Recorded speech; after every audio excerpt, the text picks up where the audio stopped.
Om Sairam, Sri Sai Charitra, Chapter 22. Rescues from Serpent Bites. Bala Sahib Mirikar, Babu Sahib Bhutti, Amir Shakkar, Hemad Ban, Baba's opinion regarding killing of serpents. Preliminary. How to meditate on Baba. No one has been able to fathom the nature or the form of the Almighty. Even the Vedas and the thousand-tongued Shesha are not able to describe it fully.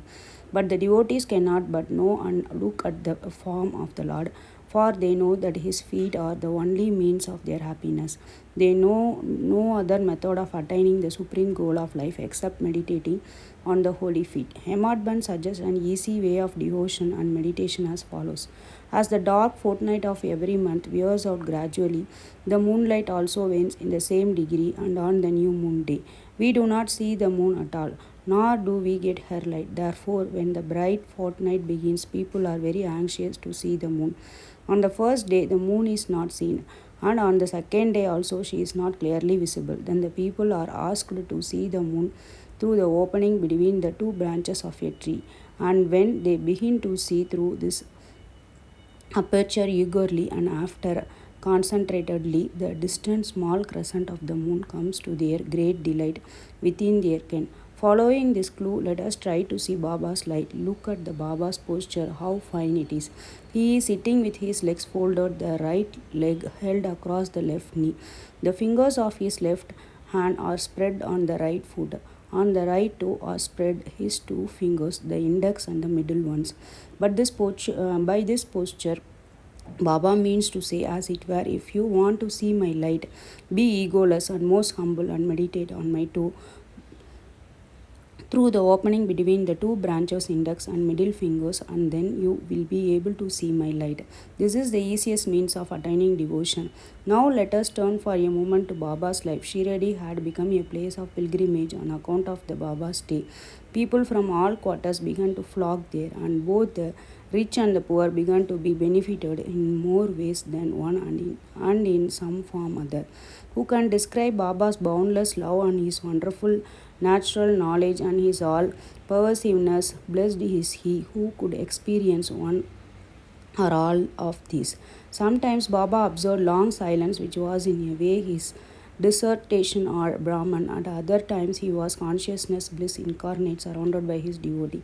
Sometimes he spoke in parables, and at other times indulged in wit and humor. At times he was quiet, unambiguous, clear, and at times he seemed enraged. Sometimes he gave his teachings in a nutshell, at other times he argued at length. Many a time he was very plain. In this way he gave varied instructions to many according to their requirements. His life was therefore inscrutable, beyond the ken of our mind, beyond our intellect and speech. Our longing to see his face, to talk with him and hear his leelas was never satisfied. Still we were overflowing with joy. We can count the showers of rain, encircled tie in the wind in a leather bag, but who can gauge or measure his leelas? Now we deal here with one aspect of them. This is how he anticipated or forestalled the calamities of his devotees and warded them off in time. Bala Sahib Mirikar, son of Sridhar Kaka Sahib Mirikar, was Mamlatara of Gobargaon. He was going on tour to Titali. On the way, he came to Shirdi to see Sai Baba. When he went to the masjid and prostrated himself before Baba, usual conversations regarding health and other matters commenced. When Baba sounded a note of warning as follows: "Do you know our Dwaraga Mai?" As Bala Sahib did not understand, he kept quiet. Baba continued, "This is our Dwaraga Mai. When you are sitting, she wards off all dangers and anxieties of the children who sit on her lap. This Masjid Mai is its presiding deity is very merciful. She is mother of the simple devotees, whom she will save in calamities. Once a person sits on her lap, all his troubles are over.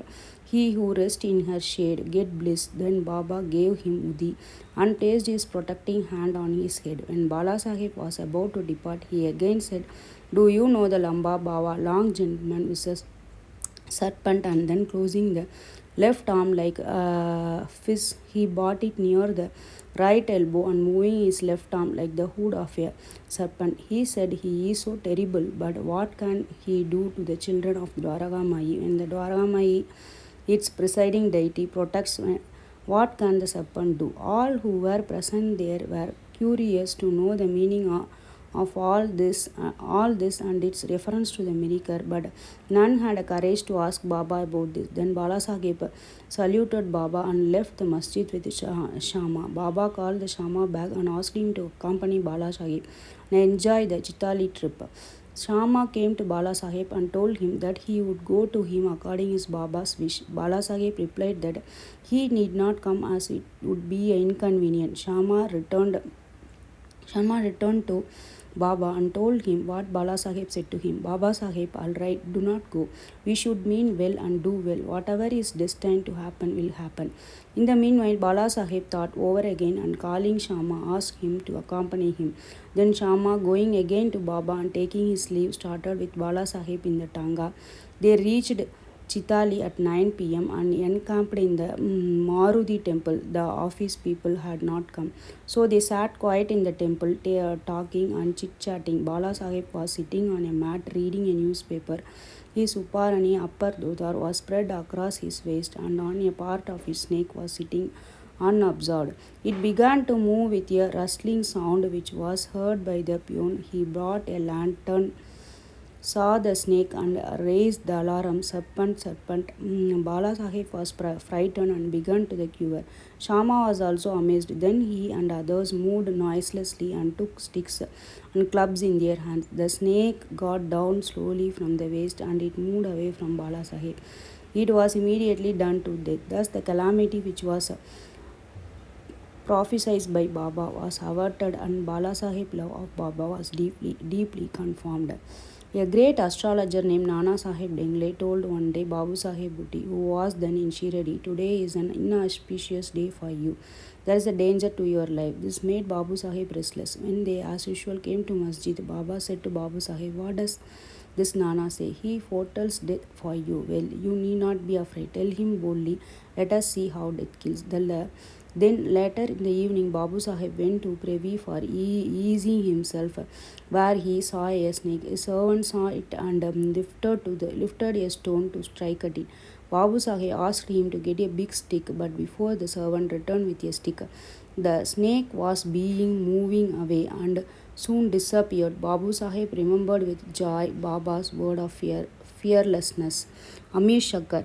Amir Shakkar was a native of the village Korle in Gobargaon Taluka. He belonged to the butcher caste. He worked as a commission agent in Bandra and was well known there. He once suffered from rheumatism, which gave him much pain. He was then reminded of the God, and so he left his business and went to Shiradi and prayed to Baba to relieve him from his malady. Baba then stationed him in the Chavadi, which was then a damp, unhealthy place unfit for such a patient. Any other place in the village or Korale itself would have been better for Amir, but Baba's word was the deciding factor and the chief medicine. Baba did not allow him to come to Masjid but fixed him in a Chavadi where he got very great advantage. Baba passed via Chavadi every morning and every evening, and on every alternate day Baba went to the Chavadi. So Amir got Baba's contact very often easily. Amir stayed there for a full 9 months, and then somehow or other he got a disgust for the place. So one night he stealthily left the place and came to Gopargaon and stayed in a dharmashala. There he saw an old dying fakir who asked him for water. Amir brought it and gave it to him. As soon as he drank it, he passed away. Then Amir was in a fix. He thought that if he went and informed the authorities, he would be held responsible for the death, as he was the first and sole informant and knew something about it. He repented for his action, which was leaving Shiradi without Baba's leave, and prayed to Baba. He then determined to return to the Shiradi, and that the same night he ran back, remembering and muttering Baba's name on the way, and reached Shiradi before daybreak and became free from anxiety. Then he lived in the Chavdi in perfect accordance with the Baba's wishes and orders, and God himself, creature, is dashing against the side of my bed. Abdul came with a lantern, examined Baba's bed but found nothing. Baba asked him to examine carefully all the place and began to strike ground with his satka. Seeing this Leela of Baba, Amir thought the Baba might have suspected some serpent and come here. Amir could know by close and long contact the meaning of Baba's words and actions. Baba then saw near Amir's cushion something moving. He asked Abdul to bring in the light, and when he brought it, he saw the coil for a serpent there moving its head up and down. Thereupon, the serpent was immediately beaten to death. Thus, Baba gave timely warning and saved Amir. Hemad Ben, scorpion, and serpent. At Baba's recommendation, Gaga Sahib Dishit was daily reading the two works of the Shiradi Eknath Maharaj, Bhagavat and Bhavarta Ramayana, and Hemad Ben had the good fortune to be one of the audience when the reading of the works was going on. Once, when a portion from the Ramayana relating to the Hanuman's testing Rama's greatness according to their mother instructions was being read, all the listeners were spellbound. Hemad Ben was one of them, a big scorpion. None knew where it came from, jumped and sat on the right shoulder of Hemad on his upper dhotar. First, it was not noticed, but was the Lord protects those who are intent on hearing his stories. He casually cast a glance over his right shoulder and noticed it. It was a dead silence, not a bit moved here or there. It seemed as if it also enjoyed the reading. Then, by Lord's grace, Gamadban, without disturbing the audience, took the two ends of the dhotar, folded them, and brought them together, enclosing the scorpion within him. Then he went out and threw it in the garden. On another occasion, some persons were sitting in the upper floor of the Gaga Sahib Wada just before nightfall. When a serpent crept through a hole in the window frame and sat coiled up, a light was brought. Though it was the first dazzled, yet it sat still and only moved in head bite up and down.